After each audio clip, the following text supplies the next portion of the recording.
Hai teman-teman yang berbahagia, berjumpa kembali dengan saya Dr. Andri, spesialis kedokteran jiwa dari Rumah Sakit Omni Alam Sutera Tangerang. Dalam perjalanan menuju praktek ini, saya ingin sedikit berbincang tentang masalah yang paling sering dialami belakangan ini, yaitu terkait dengan COVID-19 dan masalah gangguan kecemasan. Khususnya biasanya terkait dengan pasca COVID ya.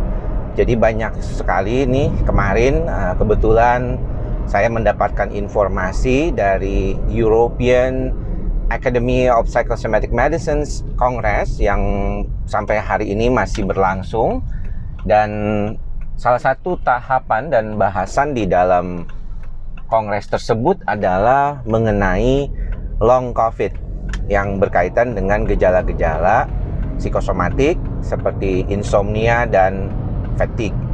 Jadi memang kalau kita melihat belakangan ini mungkin cukup banyak keluarga, rekan, bahkan kita sendiri mungkin yang mengalami COVID-19 ya. Sudah selesai mengalami COVID-19 tersebut atau pasca COVID tersebut, ternyata banyak di antara teman-teman ya, para pasien juga mengalami gangguan tidur ya.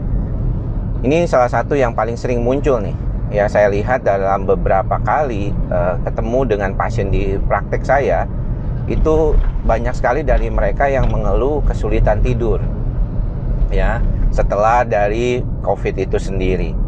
Jadi ketika COVID-nya sudah beres, itu masih tetap nggak bisa tidur. Awalnya si pasien mungkin mengira bahwa COVID ini sendiri yang menyebabkan dia nggak bisa tidur. Jadi harusnya kalau sudah selesai, memang ya udahlah kayak begitu ya, selesai juga sih nggak bisa tidurnya. Dan ada beberapa di antara mereka memang sudah minum obat anti insomnia atau anti cemas ya, banyak juga yang minum anti cemas, dan diberikan dari sejak awal mereka di rumah sakit ya, terutama di rumah sakit ya. Ada beberapa memang yang isolasi mandiri, tapi kemudian juga membutuhkan tambahan obat tidur atau obat cemas seperti alprazolam, diazepam ya, untuk membantu tidurnya. Nah sayangnya memang ketika selesai dari COVID-nya sendiri sudah dinyatakan negatif, tetap kok mengalami masalah nih. Ada apa nih sebenarnya gitu ya. Dan itu bukan cuma gangguan tidur, kadang-kadang disertai dengan fatigue ya, atau kelelahan, dan juga napas yang masih berat. Kemarin kita di European Academy of Psychosomatic Medicine di Eropa memang mengatakan bahwa masalah-masalah terkait dengan long COVID ini cukup dominan ya, cukup besar, dan masih dikaitkan dengan apakah ini merupakan suatu kondisi yang berkaitan masih dengan COVID-nya atau merupakan suatu hal yang terpisah. Ya, saya di sini lebih akan menyoroti kasus-kasus di klinik saya sendiri, di mana ketika bertemu dengan pasien seperti ini, banyak di antara mereka itu memang mengatakan saat didiagnosis COVID pertama kali itu betul-betul merasakan stres ya, karena ketakutan ya akan bisa mati, atau misalnya bisa meninggalkan anak-anak yang masih kecil, keluarga yang masih membutuhkan mereka, atau juga ketakutan akan terisolasi karena harus tinggal di dalam rumah sakit sendiri, tidak boleh ada yang nemenin, tidak boleh ada yang jenguk ya, hanya mengandalkan video call misalnya. Dan beberapa di antaranya yang mengalami kecemasan yang akut itu seringkali mengandai-andaikan dirinya dalam konteks mengalami COVID gitu ya. Jadi dia seperti kayak, aduh kok takut banget nih nanti kenapa-napa gitu ya, takut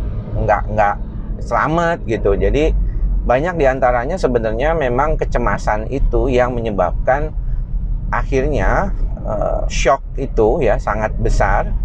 Setelah selesai pun pasien mengalami gangguan ya, pasien mengalami suatu kondisi yang tidak nyaman gitu ya. Jadi akhirnya dia mengalami suatu keadaan yang semakin berat gitu ya, setelah lewat dari pasca COVID-nya sendiri. Tapi lebih dominan mengarah ke masalah kejiwaannya.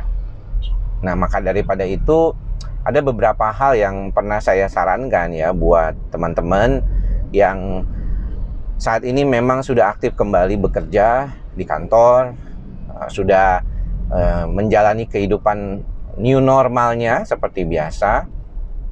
Jangan lupa untuk tetap menggunakan masker, itu nomor 1 ya. Jadi proteksi dari luar itu kita lakukan.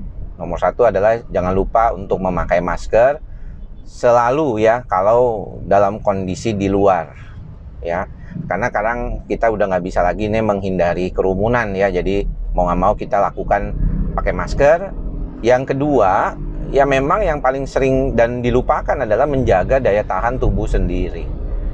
Dengan tidur yang cukup ya. Kalau tidurnya kurang baik gimana? Kayak kemarin saya ngomongin soal tidur. Banyak yang mengatakan kalau saya tidurnya nggak bagus nih dok. Gimana dong?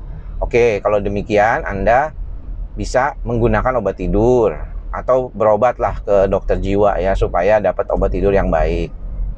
Kemudian jangan lupa untuk berolahraga ya. Saya senang olahraga beban ya. Kenapa? Karena memang penelitian ada di Inggris mengatakan orang-orang yang mempunyai massa otot yang lebih banyak itu lebih jarang mengalami COVID ya. Jadi daya tahan tubuhnya lebih baik dan juga daya tangkal COVID-nya lebih bagus. Itu ya. Kemudian yang utamanya juga adalah jangan lupa menjaga makanan yang baik ya. Jangan terlalu banyak gula, jangan terlalu banyak yang mengandung lemak jahat ya. Tetapi banyaklah mengandung lemak baik ya. Misalnya pada alpukat, minyak zaitun, ya kacang-kacangan ya.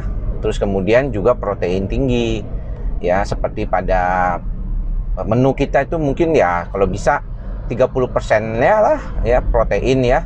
Dan sayur-sayur mayur ya. Buah juga jangan yang terlalu manis ya, jangan buah mangga terus-terusan atau duren ya. Buah juga sih, tapi ya hati-hati ya buahnya. Jadi jangan terlalu manis.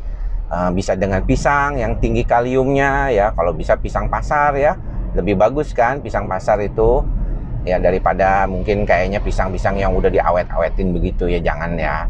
Jadi lebih baik memang natural sebaik mungkin. Nah, untuk gangguan tidur pasca COVID-nya sendiri, maka kita perlu penanganan ya. Saya sendiri seringkali mendapatkan beberapa kasus itu bisa ditangani dengan baik dengan pengobatan antidepresan dan anti insomnia. Tidak fokus selalu pada penggunaan obat penenang benzodiazepin, cukup dengan menggunakan obat antidepresan dan anti insomnia. Ini yang mungkin perlu dipahami juga ya oleh banyak dokter dan pasien-pasien yang mengalami gangguan ini. Pada dasarnya gangguan tidur, stres pasca COVID itu bisa ditangani ya. Ini sesuatu yang mungkin perlu diperhatikan juga oleh teman-teman, bagaimana proses penanganannya dan mencegahnya. Ini yang harus diperhatikan. Jangan sampai nanti kita terus-terusan mengalami problem yang tidak kunjung baik padahal COVID-nya sendiri sudah selesai. Tetap jaga kesehatan, jangan lupa pakai masker, dan tetap terapkan mantra ikhlas, sabar, dan sadar. Mudah-mudahan semoga bermanfaat dan semoga semua makhluk berbahagia. Sampai bertemu lagi di lain kesempatan. Salam sehat jiwa. Bye-bye semua.